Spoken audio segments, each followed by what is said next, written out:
बिस्मिल्लाहिर्रहमानिर्रहीम अस्सलाम वालेकुम। रशिया के डिफेंस एनालिस्ट बड़े ज़बरदस्त हैं। ये जो आपकी स्क्रीन पर आ रहे, इनका नाम है एलेक्जेंडर डुगिन। इन्होंने पूरे खित्ते का एक नक्शा खींचा है और बड़ा ही एक्यूरेटली खींचा है। उन्होंने कहा है कि मैं आपको लिख कर दे रहा हूँ कि एक बहुत बड़ी जंग मिडिल ईस्ट में आने वाली है। अभी आए, कुछ अरसे के बाद आए, ये लाजमी आनी है और इतनी खूनखार जंग होगी कि हम सारी जंगें भूल जाएंगे।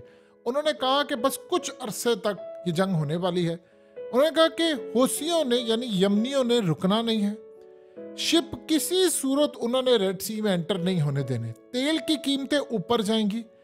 ईरान इस सारे मामले पर उसको प्रोवोक किया जाएगा, उसको उकसाया जाएगा, वो हमले का जवाब देगा, हर सूरत देगा।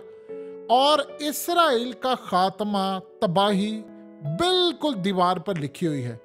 उसने कहा जैसे भी आप इसको पढ़ना चाहते हैं ये पढ़ लें, एजेंडा समझ लें, आखिरी वक्तों का तबाही समझ लें, कुछ भी समझ लें। अब नहीं, कल नहीं, परसों नहीं, ये हो करेगा, ये होने वाला है और सारी दुनिया देखेगी कि हम ऐसी एक तबाही की जंग देखने जा रहे हैं जो इससे पहले नहीं देखी। ये बंदा कोई आम शख्स नहीं है। उसने जो बात की है उसकी एक झलक आज यमन ने दिखाई है। देखिए, हौसियों ने जो कल हमला किया था उसको भूल जाएं, जो परसों किया था उसको भी भूल जाएं।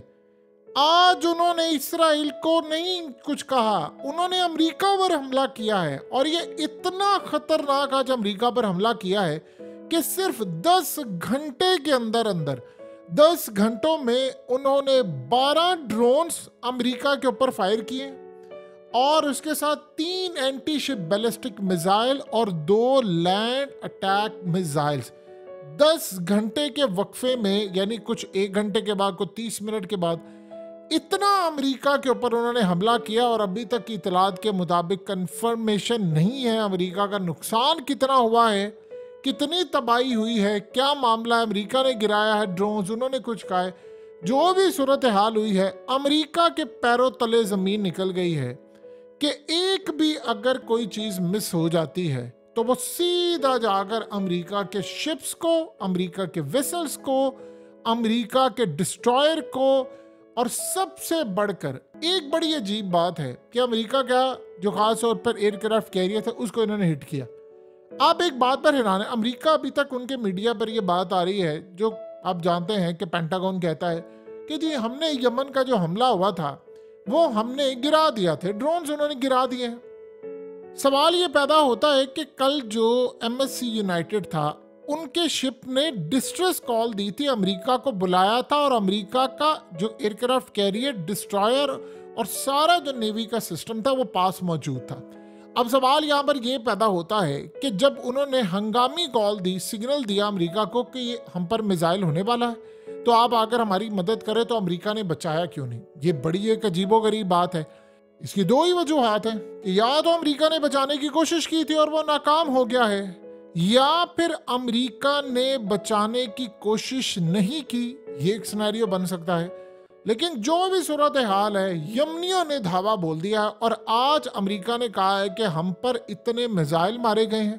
उन्होंने इजराइल को कहा है कि तुम भूल जाओ, ये जो जंग हम पर मुसल्लत होने वाली है कि हम उसका इदराक नहीं कर सकते। अब आप रशियन प्रोफेसर ने जो बात की है आप उसको ज़रा समझिए।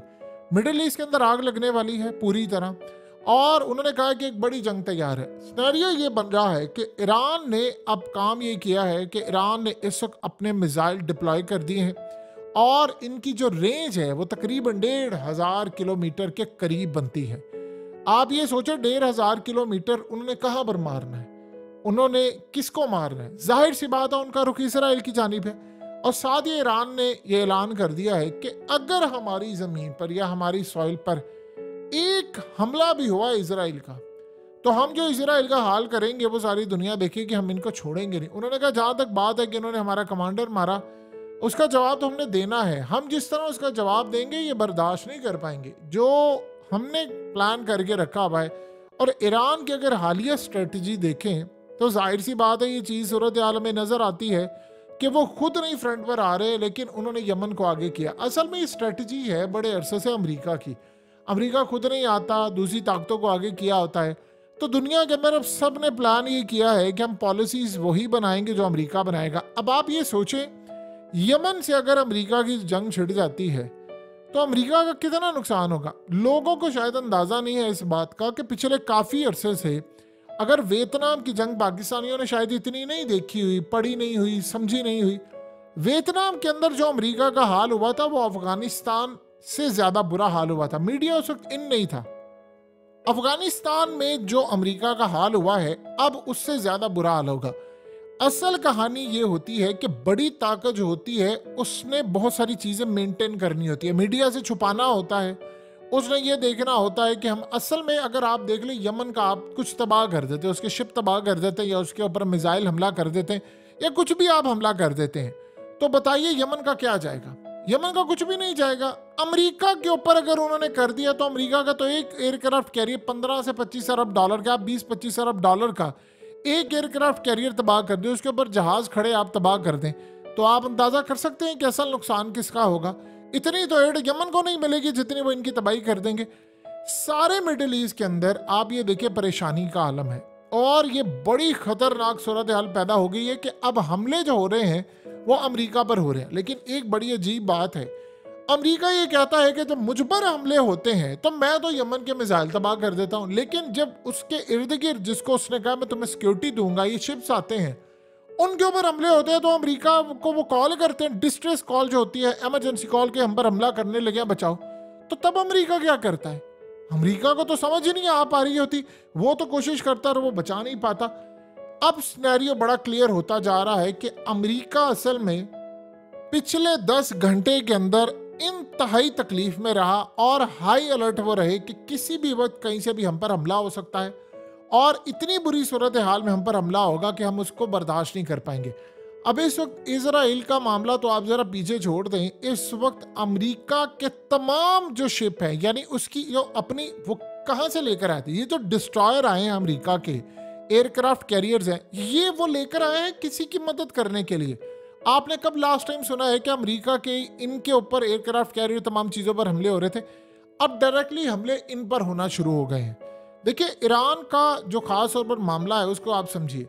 ये जो ईरान का कमांडर इन्होंने मारा है, ईरान ने असल में इसका बड़ा शदीद बदला लेना है। हुआ यूँ है कि ईरान के अंदर अवाम निकली है सड़कों पर, उन्होंने कहा है कि हमें इस कमांडर का चाहिए बदला, हर सूरत हमें बदला चाहिए और हमने इस सारे मामले के ऊपर किसी को नहीं पूछना, आप हमें बदला दें और आप इजराइल के ऊपर हमला करें। अब वो हमला जो है वो या तो इजराइल के ऊपर कर सकते हैं या वो हमला अमेरिका पर कर सकते हैं। अब असल में ईरान ने काफ़ी देर से ये बात सोची है, उसने कहा है कि इजराइल का तो मामला ये है, यानी आज उसने ऐलान किया है कि हमास ने बड़ी कामयाबी के साथ इजराइल को दबोचा हुआ है, गर्दन से, गले से पकड़ा है, शारक से पकड़ा हुआ है।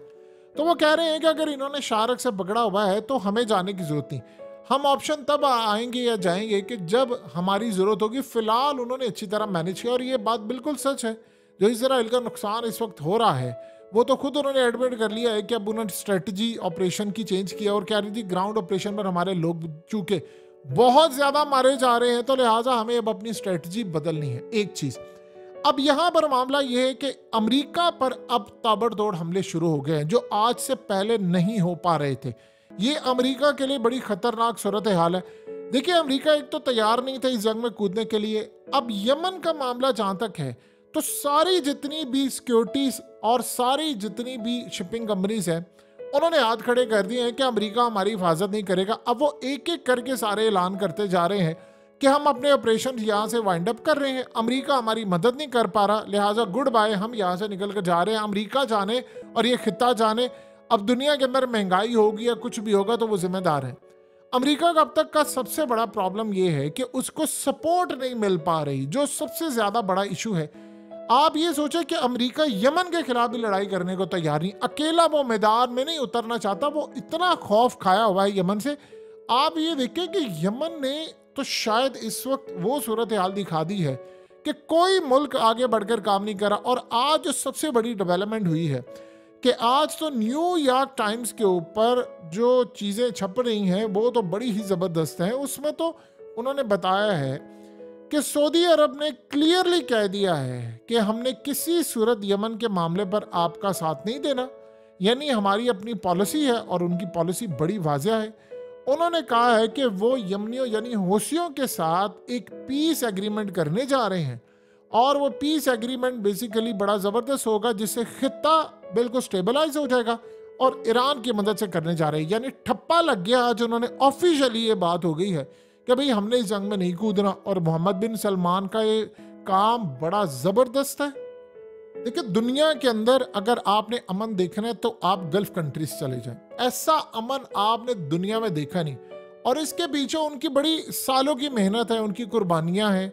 हत्ता कि मिडिल ईस्ट के अंदर दुनिया भर से लोग जाते हैं काम करने, सैर तफरी करने, उम्रा करने, घूमने, वकेशन के लिए तमाम कंट्रीज के अंदर जाते हैं। लेकिन इस सारी सूरत हाल में आपने वहां पर अमन देखा है। फुटबॉल जब यहाँ पर हो रहा था वर्ल्ड कप, तो जो अमन दुनिया ने देखा वो सबने देख लिया। अब वो अमन बड़ी मेहनत से उन्होंने अचीव किया, तो वो बेवकूफ़ है कि अमेरिका एक किसी के पीछे लगकर वो अपना अमन तबाह कर ले। उन्होंने तो क्लियरली अमेरिका को कह दिया। अब यहाँ पर एक सवाल पैदा होता है कि कितनी देर तक अमेरिका अपने शिप बचाएगा मजीद। ऐसा नहीं है कि पहले उसके शिप तबाह नहीं हुए। अब यमनी डायरेक्टली हमला कर रहे हैं। अब असल में यमन के पास मिसाइल आने हैं, कुछ या आ चुके हैं, वो ईरान के मिसाइल हैं। वो ऐसे मिसाइल हैं कि अमेरिका की टेक्नोलॉजी तो छोड़िए, अमेरिका के अगर वो एयरक्राफ्ट कैरियर पर भी गिरेंगे तो शायद अमेरिका वो बचा नहीं पाएगा।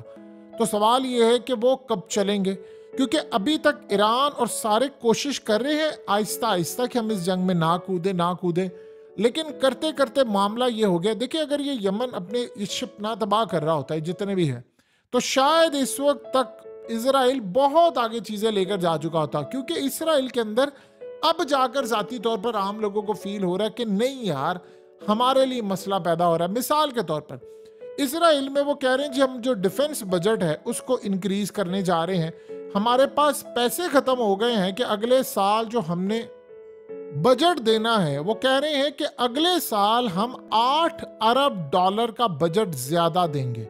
अब आप अंदाजा कर सकते हैं कि 8 अरब डॉलर यानी इसराइल का ओवरऑल आप जानते हैं बजट कितना होगा, वो तकरीबन उनका 155 अरब डॉलर।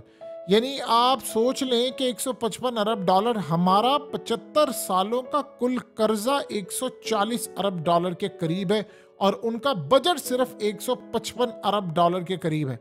सो अब आप इस सारी सूरत हाल में देख लें कि वो किस लेवल पर जाकर अपना काम कर रहे हैं।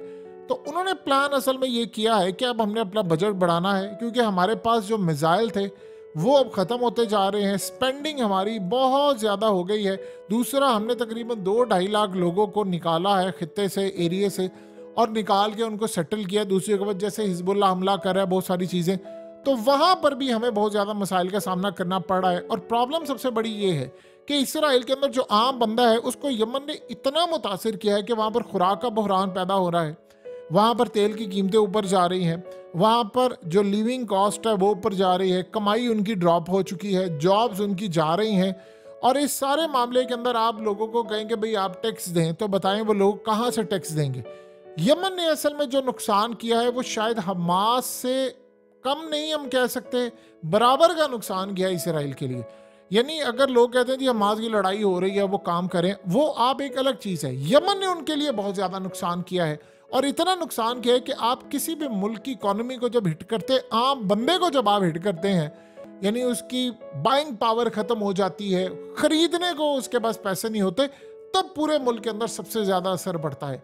तो करते करते सूरत हाल तो इसराइल की इस वक्त ये आ चुकी है कि इस वक्त गेम उनके हाथ से निकल गई है। और अब प्रॉब्लम ये आ रही है कि जिसकी बेस के ऊपर उसने सारी जिंदगी हुकूमत की है, वो अमेरिका, वो एक छोटी सी ताकत है यमन, छोटी सी ताकत, बड़ा गरीब सा मुल्क है, उसके हमलों की जद में है और वो अपने आप को बचा नहीं पा रहे। आप बताइए कि अगर आप 10 घंटे के अंदर आप पर मिसाइलों की बारिश हो, हर तरह के land missile, anti ship missile, drones, तो आप बताइए आपके साथ क्या होगा। और अमरीकियों की तो सूरत हाल ये है कि वो तो जितना मर्जी हमला होता है, यानी अभी हाल ही इंडियन ओशन में हमला हुआ तो उन्होंने उठकर क्या दिया, ये तो ईरान ने किया। ईरान ने कहा भाई मैंने तो किया ही नहीं है। उधर आप इंडिया को देखें, वो इंडिया अपने जो है वो बहरी बेड़े ले आए कि भाई ये आपस में लड़ाई कर रहे हैं, हमें पता नहीं है, इससे बेहतर है कि हम अपने बहरी बेड़े लाकर यहाँ पर रखें, कोई भी हमले के लिए आएगा तो हम उसको देख लेंगे। तो करते करते सूरत हाल जो इस वक्त पैदा हो रही है तो बड़ी खतरनाक है। और इसराइल इस वक्त मुकम्मल तौर पर बैकफुट पर चला गया है, क्योंकि जिन तकियों पर वो बैठा हुआ था वो सारे तबाह हो गए। यानी जिस एक बड़े मुल्क के ऊपर उसने उम्मीद लगाई हुई थी कि ये मुझे बचाएगा, अब आप बताइए उसके ऊपर मिसाइलों की बारिश हो रही है, उसको तबाह करने का प्लान हो रहा है, उसकी नेवी को समंदर में गर्क करने का प्लान हो रहा है, उसे कहां से जाकर इसराइल की मदद करनी है। तो प्रोफेसर की बात बिल्कुल ठीक है, आज नहीं तो कल नहीं तो परसों ये खित्ते में जंग जाएगी अगर इसराइल के हाथ ना रोके गए।